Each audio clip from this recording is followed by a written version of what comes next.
এবং এই তকমাটা নিয়ে তিনি হয়তো দেশ ছাড়বেন। এবং খেয়াল করে দেখেন 4 সপ্তাহ মোটামুটি এটা থেকে ধরে নিতে পারবেন যে এই ইউনূস শাহী লাগাম এই 4 সপ্তাহের মধ্যেই হয়তো টানা। আর কারণ একটি এমন রেজিম মোতায়েন হয়েছে যেটি অনেকটা সিন্দাবাদের দত্তের মতো। দুটি আপনার সমাধি টার্গেট করা হয়েছে, একটি বঙ্গবন্ধুর সমাধি আর একটি শহীদ জিয়া সমাধি, যেটি প্রজেক্টেড সিমুলেশন স্টাইলে গৃহযুদ্ধের অবতারণা করার প্রজেকশন প্রদান করা হয়েছে।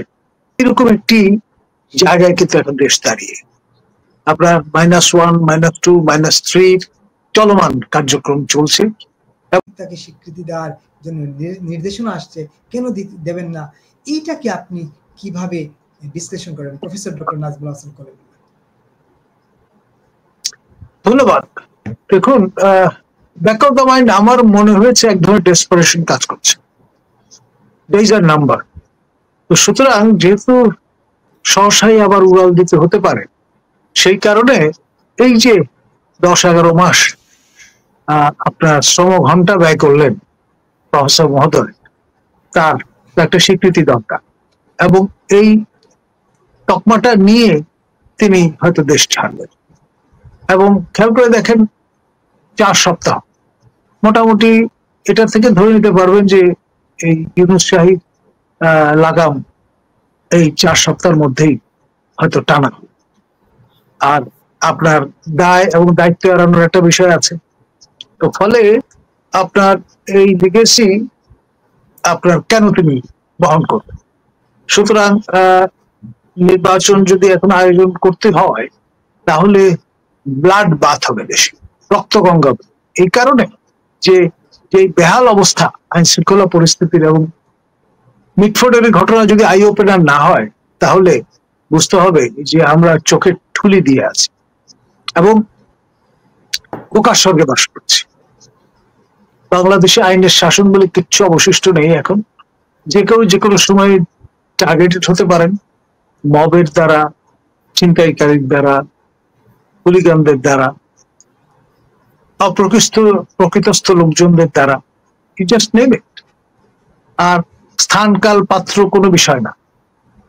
ইট can happen anywhere by anyone, any can be targeted, anyone can be targeted. বিষয়টা এইরকম। আর আপনার আদালতের আশ্রয় কখন নেয় মানুষ?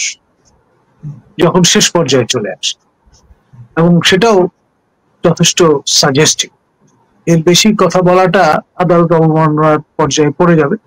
আপনার আমার বা আমাদের সহ আলোচক যিনি মার্কিন মূল্যকে অবস্থান করছেন, আদালতের হাত কিন্তু অনেক লম্বা, সেই পর্যন্ত পৌঁছে যেতে পারে। আমি এরকম একটি শোতে টেবিল টক ইউকের যিনি অ্যাঙ্কর, তিনি লন্ডনে বসবাস করেন, হাসিনা আক্তার, তাকেও মামলার 3য় আসামি হতে দেখেছি। আমি ছিলাম 1 নম্বর আসামি, এবং আমার সহ আলোচক মনির হক চৌধুরী ছিলেন 2 নম্বর আসামি। খালি একটি শব্দ 3 বার উচ্চারণ করেছিলেন দেখি, যে ডক্টর কলিমুল্লাহ যা বলছেন আমি মনে করি তা ঠিক ঠিক ঠিক। এই ঠিক শব্দটি বলবার কারণে তাকে হেনস্থা হতে হয়েছে। 1.5 থেকে 2 বছর সেই মামলা চলেছিল। আমরা এখন মোটামুটি মামলা ব্যাটল হার্ডি যেটাকে বলে সেরকম একটা অবস্থায় আছি বলে খুব নিরুদ্বেগ চিত্তে বিষয়টা নিয়ে আলোচনা করতে পারছি। ধন্যবাদ। একেবারে আমরা আদালতকে এড়িয়েই আলোচনাটা করতে পারি প্রফেসর ইউনূসকে নিয়ে। আপনার আদালত বলছে অধ্যাপক ইউনূসকে কেন স্বীকৃতি দেওয়া হবে না, আমরা আলোচনা করতে পারি আদালত এড়িয়েই। উনি নিজের থেকে কেন স্বীকৃতি চাচ্ছেন কিনা, বা তিনি মনে করেন যে তিনি দেশের বিরাট একটা সংস্কার করেছেন। নিশ্চয়ই সংস্কার করেছেন, না হলে এত মব তো আর হতো না, তাই না? নিশ্চয়ই সংস্কার করেছেন, না হলে তো প্রস্তর যুগের আবির্ভাব এই জমানায় হতো না, তাই না? মবের মূল্য ফিরিয়ে এনেছেন, মগের মূল্য নতুন নামে ইংরেজি সংস্করণে ফিরিয়ে এনেছেন। প্রস্তর মূল্য কত ফিরিয়ে এনেছেন নাকি? সেটা তো আদিম গুহা মানবের যুগে নিয়ে গেছেন আমাদের, আর কি করা যাবে। এবার এগুলা তো সংস্কার, এগুলা নিয়ে তো আমরা আলোচনা করতেই পারি। এখানে তো আদালত নিশ্চয়ই আমাদের বাগড়া দিবে না। আমরা এটা আলোচনা করতেই পারি। আমাকেই এটা করতে হবে, আমাকে এটা ঘোষণা করতে হবে, এইটা পেলে কি হবে আসলে একজন নোবেল লরিয়েটের জন্য? এটা কি খুব বেশি? উনি তো বিশ্বব্যাপী নোবেল লরিয়েট, শান্তির নোবেল লরিয়েট অর্ধেক। আবার এটা পরিষ্কার করে বলা ভালো, উনি কিন্তু অর্ধেক নোবেল লরিয়েট, পূর্ণ নোবেল লরিয়েট না। অর্ধেক গ্রামীণ ব্যাংক পাইছে, অর্ধেক তিনি পাইছেন। তো এই যে শান্তির নোবেল লরিয়েট, তার আর কি দরকার? বাংলাদেশ থেকে স্বীকৃতির দরকার আছে কিনা? তাইলে কি স্বীকৃতি দেওয়া যায়?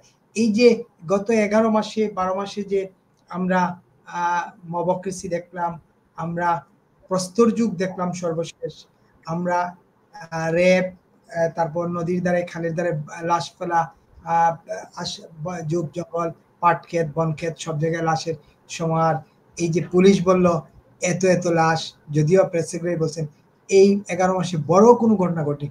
কোন ঘটনাটা? দুইটা প্রশ্ন। একটা প্রশ্ন হলো এই স্বীকৃতিটা পেলে ওনার কি হবে? উনি কি আমেরিকার রাষ্ট্রপতি হতে পারবেন এই স্বীকৃতির প্রেক্ষিতে? এটা একটা ব্যাপার। আর দ্বিতীয় প্রশ্নটা আসি, এটা শেষ করলে দ্বিতীয় প্রশ্ন করি। ধন্যবাদ। দেখুন, বয়স তো হয়েছে, আপনার রুটস যেখানে, সে অ্যালেক্স হ্যালির রুটস, এই সান অফ দ্য সয়েল হিসেবে তার শেকড়টা আর নড়বড়ে হয়ে গেছে। গোটা চারেক বিদেশি পাসপোর্ট অর্জন করার সুবাদে এখন মূল যে ভিত্তিটা সেটা নড়বড়ে। সে কারণে তিনি এই শেষ বয়সে চিন্তা করছেন যে কখন শেষ নিঃশ্বাস ত্যাগ করতে হয়, তার আগে আপনার আদালতের নির্দেশনায় যদি আপনার একটা স্বীকৃতি, একটা তকমা পাওয়া যায়, তাহলে ভবিষ্যতে ইতিহাস যখন রচিত হবে তখন নোবেল পুরস্কারের বিষয়টি যেমন বিধৃত হবে, সঙ্গে এই বিষয়টাও জুড়ে দেওয়া যাবে। আপনার প্রলগ, এপিলগ মানে নাটকীয় একটা বর্ণনা যদি থাকে তাহলে দুটি বিষয় থাকে। সেই চিন্তা থেকে এরকম আপনার মনস্তত্ত্ব কাজ করতে পারে। তবে যে বিষয়টা মোটামুটি এখন সবাই বুঝে ফেলেছেন, সেটি হচ্ছে শুরুতে যে মহাবিষ্টতাটা ছিল, এখন মোটামুটি সবাই প্রায় বলতে গেলে তির্যক দৃষ্টিতেই ছায়াটা দেখছেন এবং মোটামুটি মনস্থির করে নিচ্ছেন যে এই ছায়াটা মারানো যাবে না, এড়িয়ে চলতে হবে। এটা ভয়ঙ্কর একটা বার্তা। আর এখানে যে বিষয়টা সবাই খেয়াল করছে সেটা হচ্ছে আইনের শাসন কেন নেই? কারণ একটি এমন রেজিম মোতায়েন হয়েছে যেটি অনেকটা সিন্দাবাদের দত্তের মতো চেপে বসেছে। আপনার এটি ওই স্কন্ধ নয় ক্রিস্টোফারের, যিনি জর্ডান নদী অতিক্রম করেছিলেন পরার্থ পর একটা চিন্তা থেকে,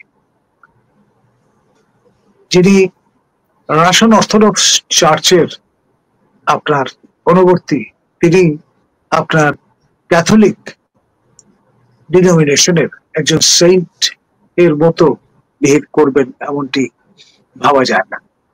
তো ফলে যেখানে ডিনোমিনেশনাল নানান তক্ক আছে, একটি সূচের মাথা দিয়ে কয়টি উৎস আসা যাওয়া করতে পারে, 10টা না 5টা, এ ধরনের ইকুমেনিক্যাল নানান ডিবেট আপনি রত হতে পারেন, কিন্তু তাতে তো সুরাহা হবে না। আপনাকে আসলে পরিষ্কার একটা জায়গায় যেতে হবে। মান্ডেইন যে পলিটিক্স, সেখানে আপনার উপায় উপকরণ থাকতে হবে।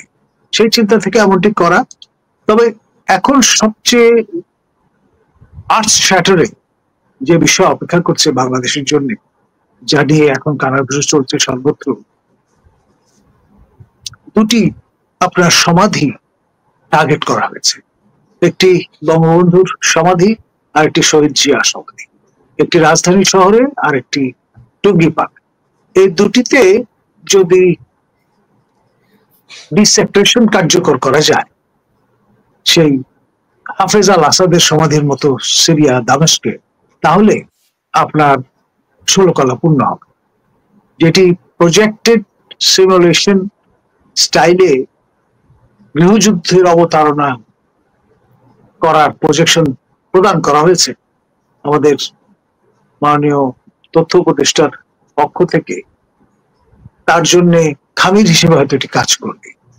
খেয়াল করুন, আপনার দুইজন আইকন, তাদের যে শেষ ঠিকানা সেই জায়গাটায় যদি হাত দেন, তাহলে এটার কিন্তু €2 ফিলোসফিক্যাল প্যাকেজও অ্যাভেলেবল, যে মাজার পূজা চলবে না, যেখানে আপনার জান্নাতুল বাকির যে ময়দান সেটি রীতিমতো ভিন্ন মাত্রা দেয়া গিয়েছিল। সেখানে এরা তো সাধু সন্ত নন, রাজনৈতিক ব্যক্তিত্ব, সেটা খুব একটা জাস্টিফাই করতে অসুবিধা হবে না। এরকম একটি জায়গায় কিন্তু এখন দেশ দাঁড়িয়ে। আপনার -1, -2, -3 চলমান কার্যক্রম চলছে, এবং এই শেষ জায়গাটায় আঘাত হানার পরে হয়তো এই দায়টাও -4 এর উপর চাপিয়ে দিয়ে আপনার বিরাজনীতিকরণ দুটি নিশ্চিত করা যাবে। বিরাজনীতিকরণের মাধ্যমে আমরা যেটি দেখব সেটি হচ্ছে নতুন বাংলাদেশ, নতুন মাত্রার বাংলাদেশ। আর বিরাষ্ট্রীয়করণের মাধ্যমে যেটি দেখবো যে রাষ্ট্রের খোল নিচে পাল্টে গিয়ে এমন পরিস্থিতিতে আমরা উপনীত হয়েছি, রাষ্ট্রের চেহারাটাই হয়তো আর দেখা যাবে না। ধন্যবাদ। একেবারে আপনি বলছিলেন, দুইটা প্রসঙ্গ তুললেনই, যেমন একটু আলোচনা করবোই, তার আগে একটু বলি। একজন লিখছেন, আবু নাসির ভুইয়া লিখছেন, স্বীকৃতি জনগণ দিবে, আদালত কেন দিতে হবে? আর এপিক্টেটাসের বক্তব্য অনুযায়ী, এপিক্টেটাসের দর্শন অনুযায়ী, আপনার দর্শন ব্যাখ্যা করার দরকার তো নাই, সেটিকে আপনার আচরণ প্রতিফলিত করবে, মানে আচরণের প্রতিফলন করবে। মানে আপনার দর্শন ব্যাখ্যা করার দরকার নাই, আপনার আচরণে সেটিকে প্রতিফলন করবে। তো মোহাম্মদ ইউনূস যদি তার আচরণের প্রতিফলন করেন, জনগণ তো এমনিই তাকে লুফে নিত, তাকে এটা ব্যাখ্যা দিতে হবে কেন? তাকে জোর করে আদায় করতে হবে কেন? একজন লিখছেন যে জনগণ দিবে, আপনি আদায় করবেন কেন? যিনি ভালোবাসার কাঙ্গাল হন এই পরিণত বয়সে, জীবন সায়ন্যে, তাকে যে কোনো মূল্যে সেটি পেতে হবে। জবরদস্তি বলুন, আপনার আইন আদালত বলুন, কোনো স্টোন আনটার্ন করা যাবে না। কারণ আয়ু তো সীমিত, মানুষ নশ্বর, তাকে তো পেতেই হবে যে কোনো মূল্যে। একেবারে আপনি বলছিলেন দুটি স্থাপনাকে টার্গেট করা হয়েছে, একটি হচ্ছে জাতির জনক বঙ্গবন্ধু শেখ মুজিবুর রহমানের টুঙ্গিপাড়ার সমাধিস্থল, এবং জিয়াউর রহমানের এই যে এখানে যে একটা ইয়ে করা হয়েছে, যে মাজার বলা হয় চন্দ্রিমা উদ্যানে, সেটিকে টার্গেট করা হয়েছে। আপনার কাছে কি মনে হয় এটা সম্ভব এবং ঘটবে? আপনি বলছেন এটা ঘটতে পারলেই তাদের বিরাজনীতিকরণের সব প্রক্রিয়া মোটামুটি সম্পন্ন হয়ে যাবে, বা পরবর্তী -3, -4 হয়ে যাবে। এটা কি আদৌ সম্ভব আপনার কাছে মনে হচ্ছে? এই দুটি পরিকল্পনা বাস্তবায়ন করা গেলে তৃতীয় যে ধাপটি বাকি থাকবে, সেটি হচ্ছে একজন ইহুদি ধর্মাবলম্বী ব্যক্তির দ্বারা নকশা করা আপনার এই যে জাতীয় সংসদ, যেটি তৈরি করতে $152 মিলিয়ন খরচ হয়েছে, সেটি পাকিস্তানের পতাকার তারা, ওই অন্য কিছু নয়। সুতরাং দুই কাউন্টে এটির উপরও হামলে পড়া যেতে পারে। এরকমের জাস্টিফিকেশন যদি হাজির হয়, আমি অবাক হব। ধন্যবাদ। একেবারে। আর একটা প্রশ্ন করতেই চাই, এই যে মনে করেন বলা হয় যে দেশ এখন খুব ভালো চলছে, প্রধান উপদেষ্টা প্রেস সচিব, যেটা অধ্যাপক ডক্টর শ্যামল কুমার দাস প্রসঙ্গ তুলেছিলেন আলোচনায়, যে এই দেশে সেরকম কোনো অপরাধ হচ্ছে না, উল্লেখ করার মতো অপরাধ না। কোন ঘটনা ঘটলে উল্লেখ করার মতো অপরাধ হবে? প্রস্তর যুগের প্রবেশ করার পরও কি আমরা মনে করছি যে আসলে দেশে বড় কোনো ঘটনা ঘটে নাই, বা এই 10 মাসে কোনো ঘটনা ঘটে নাই? দেখুন, কপাল কুণ্ডলা উপন্যাসে বঙ্কিম বলেছিলেন, সেই অপরাজয় উক্তি, কপাল কুণ্ডলা মরিয়া প্রমাণ করিল সে মরে নাই। এরকম একটি অবস্থা আর কি।